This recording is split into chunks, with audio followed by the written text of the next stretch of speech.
찬송하리로다. 우리는 지난주에 에베소서의 말씀으로 주님을 찬양하면서 성탄 후 2주를 보냈습니다. 어떻게 한 주간 주님을 찬양하면서 보내셨나요?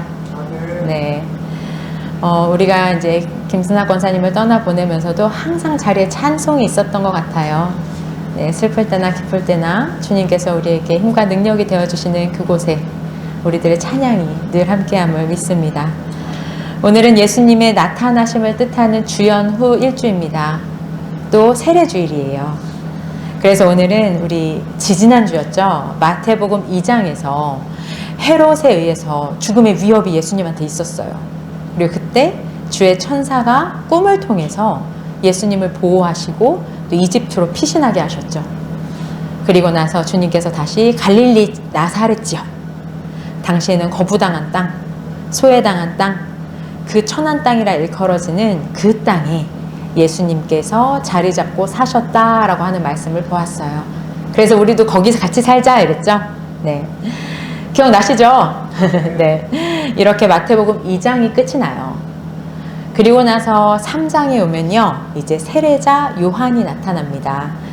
그는 회개를 선포하고요, 또 세례를 베풀고요, 또 예수님이 오실 것이라는 이 복음을 전파하는, 예수님을 증언하는 사역을 감당해요. 내 뒤에 오시는 이는 나보다 능력이 많으시다. 나는 그의 신을 들기도 감당하지 못하겠다. 이렇게 선포하죠. 그렇게 광야에서 이 회개 운동을 하는 바로 그때 있었던 일이에요. 우리 13절 합독하겠습니다. 그때 예수께서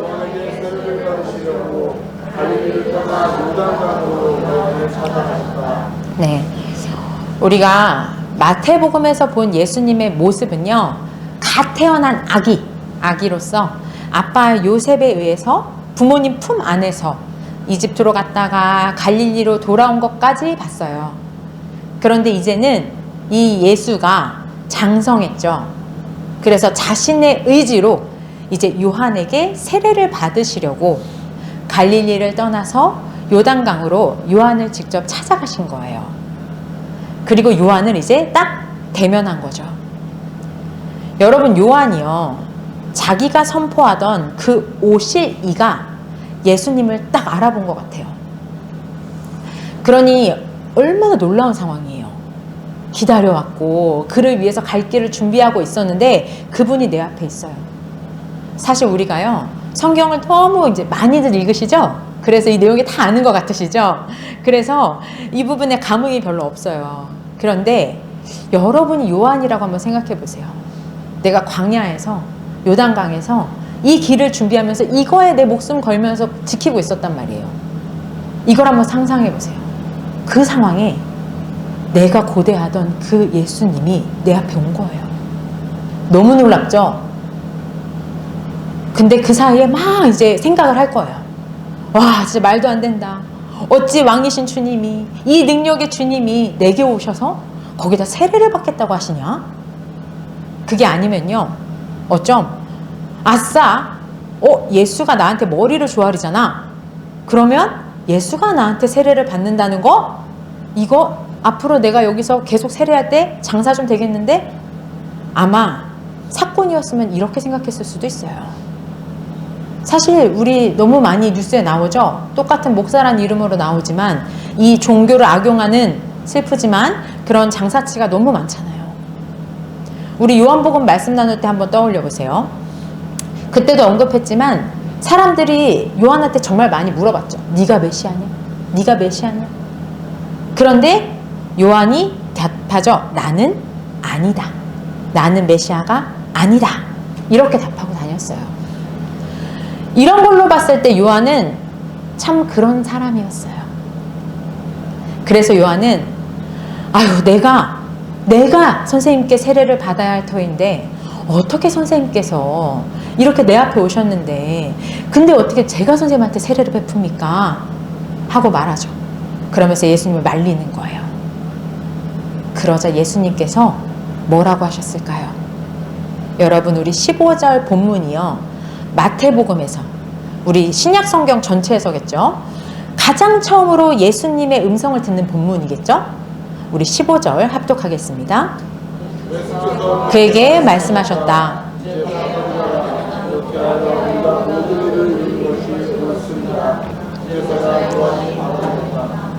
네, 예수님은 우리에게 오셔서 처음 하신 말이 이제 받아들여라 라고 말씀하셨어요. 예수님은요, 이제 누가 뭐라고 하고 사람들이 말려도요, 이미 작정하셨어요. 그리고 세례 받으러 오신 거예요. 어쩌면요, 예수님 입장에서도요, 이 많은 사람들 앞에서 요한에게 세례를 받으면 아직은 기적 같은 거 한 번도 보여주신 적이 없잖아요. 그러면은 요한의 제자처럼 보일 수도 있는 상황이에요. 요한도 말리고 있잖아요. 그럼 네 말대로 그렇게 해볼까? 이렇게 하실 수도 있어요. 그래, 맞지. 내가 여기서 요한한테 세례를 받는 건 좀 그렇지. 이렇게 계획을 수정하실 수도 있어요. 그러나 예수님은 그렇게 하지 않으십니다. 사실 예수님께서 요한에게 세례를 베푸시는 것이 정말 더 당연하죠. 좀 더 일반적이고 상식적인 모습이에요. 그런데 요한도 그렇고요, 예수님도 그렇고요, 계속해서 상식을 깨고 있어요. 우리들의 예상을 벗어나고 있어요. 예수님의 말씀 받아들여라. 여기에 요한은요, 이 상식을 벗어나는 상황, 이 말도 안 되는 상황, 이 일을요 이제 받아들여요. 왜냐하면요, 이것이 바로 모든 의를 이루는 일이기 때문이에요. 거기다 놀라운 건 예수님이 모든 의를 이루는 일이다. 그러니 너는 내가 시키는 대로 해라. 이렇게 말씀하지 않으세요. 우리가 모든 의를 이루는 것이 옳다라고 말씀하세요.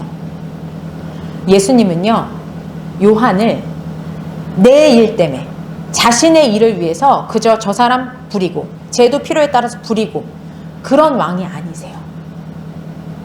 우리로 불러주시고요, 하나님의 모든 의를 이루는데요, 우리 같은 사람을 동역자로 쓰시는 거예요.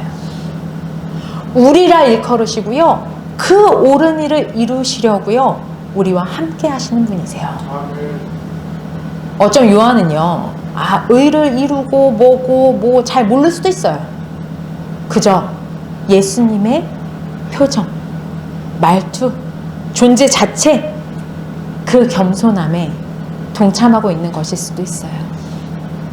내가 고대하던 그 능력의 메시아가 오셨는데 그분이 이 세례를 베풀라고 하시면서 나한테 우리라고 부르시는 거예요.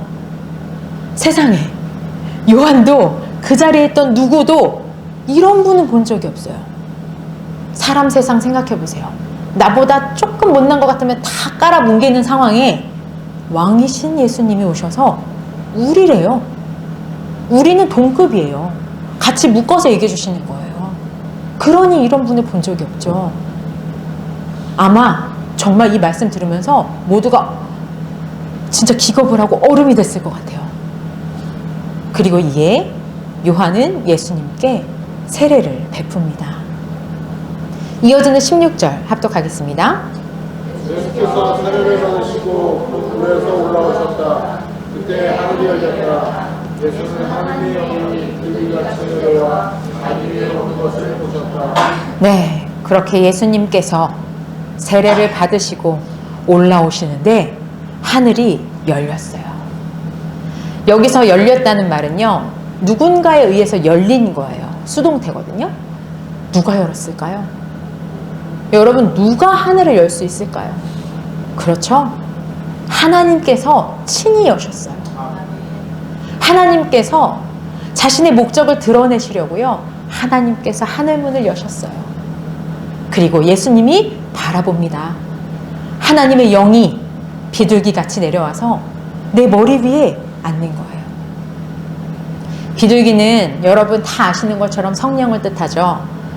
우리 본문을 창세기에 노아가 방주일 있었던 본문과 연결해서 보는 학자들이 있어요. 그렇게 보면 비둘기를 통해서 이 물심판이 끝나갈 때를 알게 되잖아요. 그리고 이제 나갈 때를 알게 되죠. 이렇게 비둘기가 약속하신 분이 오심을 뜻한다고 보낸 거예요. 오늘 본문 전에 요한이 이야기하거든요. 예수님이 심판을 통해서 쭉정이는 꺼지지 않는 불에 싹 태워버린다 라는 본문이 나와요. 그래서 이렇게 보낸 거예요. 심판의 그분이 오심을 나타내는 거죠. 그리고 또 다르게 해석하던 학자들이 있어요. 이게 좀 더 타당한데 창세기 1장 2절 너무나 잘 아시죠? 하나님의 영이 수면 위에 운행하고 있었다. 움직이고 있었잖아요. 이 창조의 영이 이제 예수님의 새 창조 위에 임하는 거예요. 이렇게 볼 수도 있어요. 그리고 이 두 가지 의미를 또 통합할 수도 있겠죠. 새 창조라는 건요, 결국에는 지금 있는 이 어둠을 몰아내야 돼요. 그렇죠? 그래서 심판이 있어야 하는 것이고, 그래야 새로운 창조가 가능해지잖아요. 마치 혼돈과 이 흑암으로 엉망인 세상 위에 새 도화지를 쫙 펴시는 거예요. 그리고 첫 번째 창조에 이어서 또다시 이 새 도화지 위에 하나님이 내가 그려볼게! 아니고, 자, 우리 함께 다시 그려보자. 초대하시는 거예요. 그렇게 도화지를 펴시는 것과 같다고도 볼 수 있습니다. 예수님이 그렇게 하시고 물에서 쭉 나오시는데 바로 그때 그 새로운 시작이 선포된 거예요. 그리고 우리처럼 너무 놀라워서 이게 뭐지? 하고 어리둥절해서 하고 침묵이 딱 어울리는 이 자리에요. 글쎄 그 열린 하늘에서 확증의 소리가 들립니다.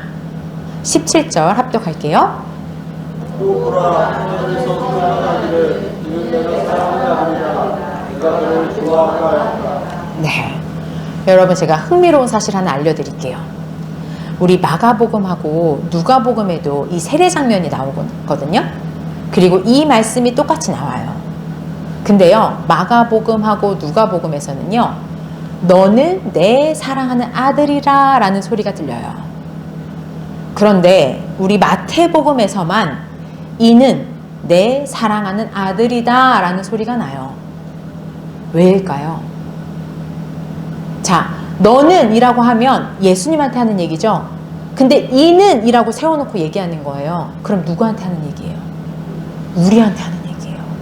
여러분들 보시라고 하는 얘기예요. 여러분 이제 그만 얼음 하고 굳어있지 말고요. 여러분이 이분이 누구신지 여러분 눈으로 보시고요. 여러분 귀로 들으신 대로 이제 아시라는 거예요. 우리 지난주 말씀과 연결해서 보면요. 우리 듣고 믿고 주님께서 인치시고 확증하신다고 했잖아요. 그러면 우리는 뭐예요? 우리 찬양하죠? 그거예요. 마태는 우리를요, 구경꾼으로 세워놓지 않았어요. 우리를 같이 증인으로 부른 거예요. 그래서 우리가 요한처럼 이 놀라운 복음의 소식을 받아들이길 원하는 거예요. 예수님의 입을 통해서 나온 그 15절의 말씀. 우리가 이제 우리도, 우리가, 또 다음 세대도 다 받아들여야 됩니다. 이렇게 하여서 우리가 모든 의를 이루는 것이 옳습니다. 그제서야 요한이 받아들였던 것처럼 이제 우리도 받아들이는 거예요. 우리가 의를 이룬다라는 말은요, 우리 스스로 뭐 해갖고 주체가 된다는 뜻이 아니죠. 예수님께 초대받아서 그분의 길에 동참하는 거예요.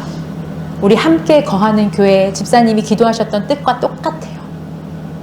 그래서 요한과 예수님과 같이 우리 또한 우리로 묶여서 모든 의를 이루는 것이 옳아요. 사랑하는 성도 여러분, 그럼 도대체 이 의가 뭘까요? 우리는 지난 주간 평생을 주님과 동행하시다가 천국으로 가신 고 김승락 권사님을 환송했어요.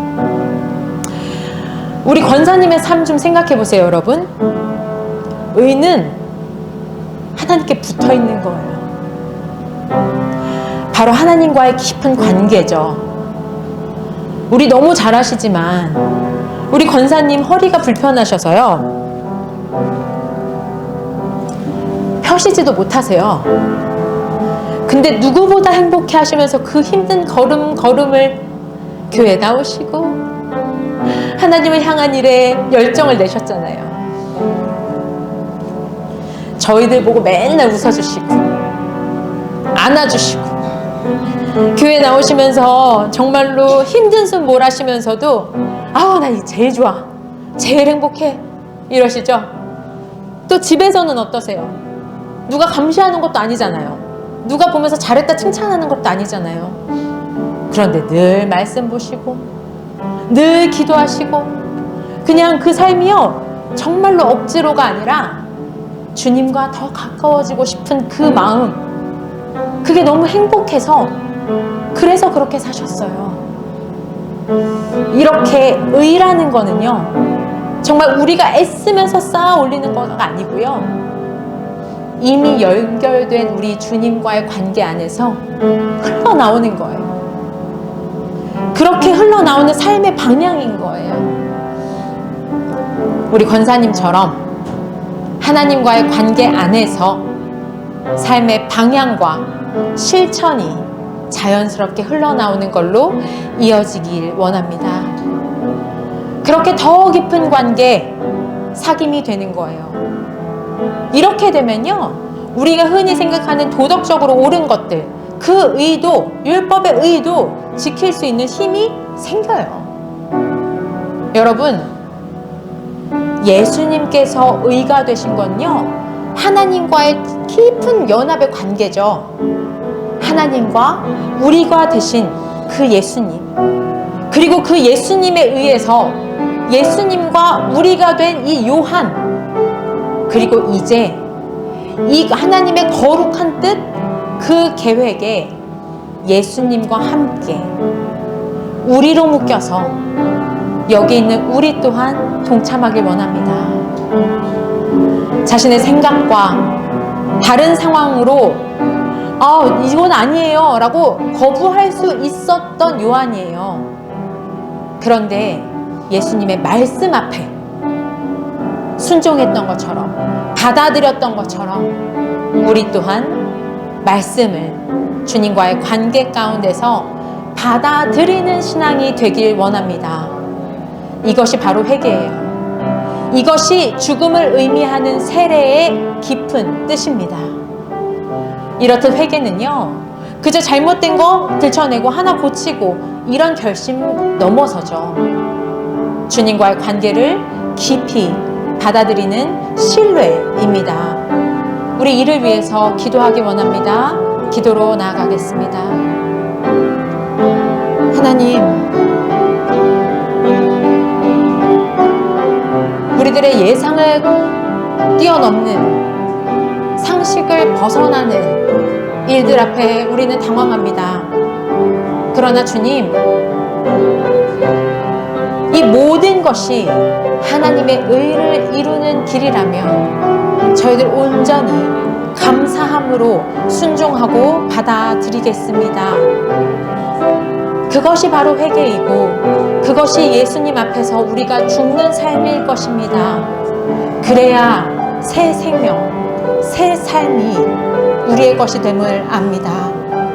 주님, 이런 저희들을 먼저 받아들여 주시고 주님께서 손수 먼저 이 길을 보여주시니 감사를 드립니다. 이 일에 동참하는 우리 되겠습니다. 주님, 함께하여 주시옵소서. 하나님 아버지, 감사를 드립니다. 성부 하나님과 성자 예수님과 성령 하나님이 우리로 연합하신 것은 저희를 구원하시기 위한 거대 프로젝트의 또 다른 시작임을 봅니다.